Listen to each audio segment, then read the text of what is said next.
teach you how to get rid of an improper fraction. Teach you how to get a percentage from a fraction. I'll teach you everything you need to know about fractions. There once again is Mr. Dewey and his song Fractions. Today we're going to take a look at the last lesson in Unit 8, which is how do I divide fractions. And before we do anything else, we're going to look at how do we add fractions, how do we subtract fractions, how do we multiply fractions, because division is very, very similar to multiplying. So let's take a look at how we're going to do all of this. We'll start off with some addition of fractions, and there are 3 problems that you see here on the video that are also on your notes page. Pause the video at this time, see if you remember how to come up and add fractions. Okay, now that you've had some time to add the fractions, let's take a look to see what you remember. The first problem I have here is 2/4 plus 2/4. Because it is a common denominator, I can simply take my numerators, which is 2 plus 2, and I get 4, and I keep my denominator, which is 4, and for that one I get 1. And that one I see, and that one's okay.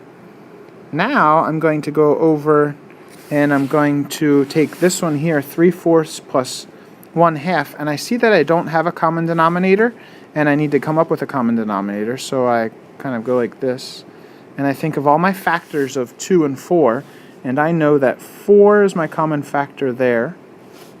So now I have to do 2 times 2, and then I have to do whatever I do to the top, or whatever I have to do to the bottom, I also have to do to the top. So I have to multiply this by 2, and I get 2, and this stays the same. So now I have 3 plus 2, which equals 5/4, and hopefully you know at this point that you have to reduce that, and I get 1 and 1/4. And the last one over here is a mixed number, and I have to do the same thing. I have to come up with a common denominator, and it's the same one. So I have 4 there, so I can keep that, and this is 2, and this becomes 3/4, but I can't forget about my whole numbers there, and I get 3. So 3 ways to add fractions, and this was a review for you. So now we're going to go on and we're going to take a look at some subtraction problems. The second review I have for you is 3 subtraction problems. These are also on your notes page, so at this time pause the video, see if you can remember how to solve these problems, thinking about common denominators, and then come back and review. The first problem already has common denominators, and my common denominator is a 6, so I can give my denominator there 6, and all I have to do is subtract the numerators, so I subtract 4 minus 2, and I come up with 2, but I can reduce that and get 1/3. So my answer for this problem is 1/3. My next problem, 3/6 minus 1/3, I have to come up with a common denominator, and I know my multiplication facts for 3, so I know that it's a 6. So I multiply top and bottom by 2 here, and this stays the same. When I subtract 3 minus 2, I get 1, and I keep my denominator, and I have a 6 there. And this one here becomes a little bit more difficult, and I know my common denominator is 24. So 6 times 4, so this becomes 16. That's a 3. So then here I have a problem, because I can't do 3 take away 16. And you remember you've got to do something with this whole number here, and I can take 24 of those. So, because remember 24 over 24 is equal to 1 whole. So I can add that 24 to the 3. So instead of having 3 now, I have 27, and this becomes 2. So now I can do 27 minus 16, and I know that that's 11, so I have 11/24, and 2 minus 2 equals 0, so my answer is 11/24. So 3 different problems on subtraction. So we've done addition, we've done subtraction. Now let's take a look at multiplication review. These 3 problems are also on your notes page, and remember this time you need to multiply numerators together and denominators together to get your answers. So go ahead, pause the video at this time and solve these 3 problems. Okay, now that you've solved these 3 problems, let's take a look at the answers. For my first problem, I have 2 times 1, which equals 2, and I multiply my denominators, and I have 9, so my answer there is not 2/9.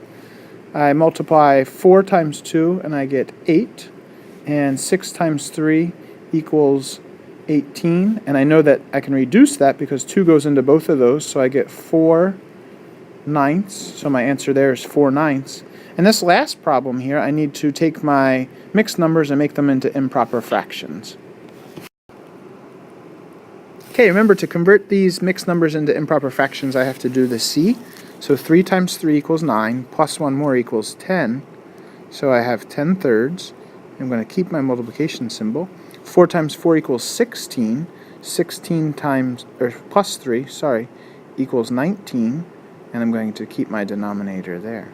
So on this problem, I have 10/3 times 19/4, and I do exactly what I did on the first two problems.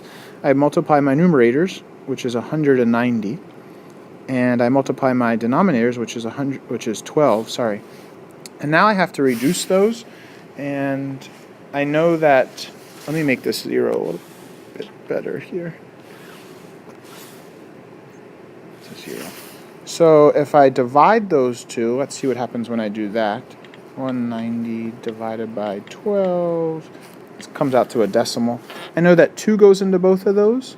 So when I do 190 divided by 2, I get 95. And this equals 6. So for all intents and purposes, I'm just going to leave that like that for now. So again, multiplying fractions, you just simply multiply across. You multiply numerators, multiply denominators, and then you reduce. So today's lesson is on division, and the problem you see in front of you is 1/10 divided by 5. And hopefully at this point you realize that when you have a whole number, you always want to put that 1 underneath for the denominator, and this is going to help you out tremendously. So basically what you have to know with division is that it's very similar to multiplication.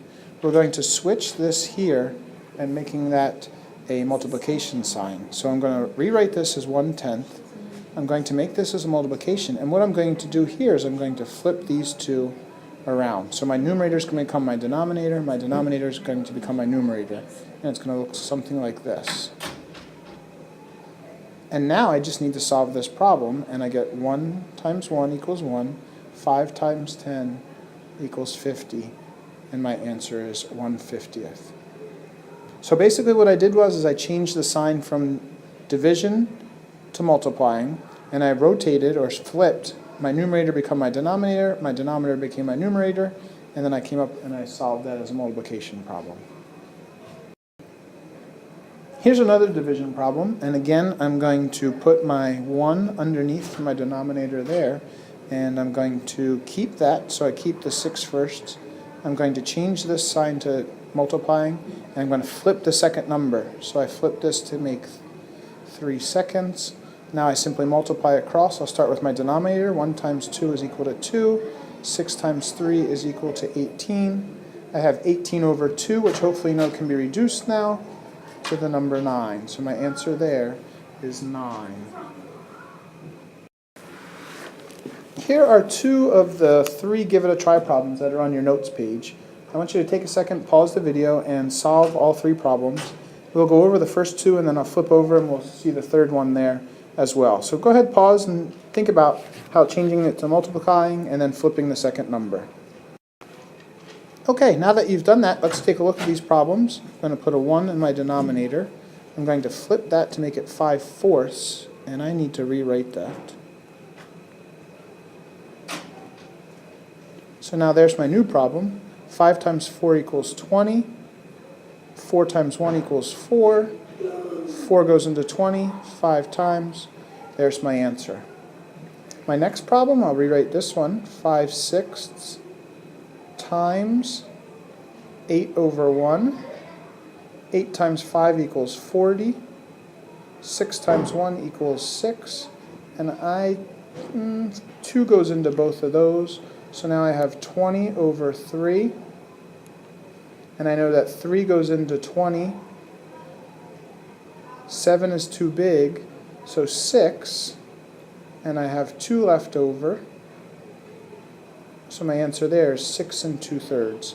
So simple division of fractions is simply taking and changing the sign to multiplying and flipping the second fraction so the numerator becomes the denominator becomes the numerator. Let's take a look at the third problem on the give it a try section. Okay, this last problem has a mixed number, so hopefully at this point you know to change it into an improper fraction by doing the C. So 3 times 3 equals 9 plus 1 more equals 10. And I can do all my work down here. Division becomes multiplying. This becomes my numerator. This becomes my denominator. And now I'm ready to solve my problem. 10 times 6 equals 60. 5 times 3 equals 15. And I know that that goes in not once, twice, 3 times, but 4 times, and my complete answer there is 4. Now I feel that you are ready to move on. You have one word problem to solve, and then you need to go ahead and finish up the problems in your math journal.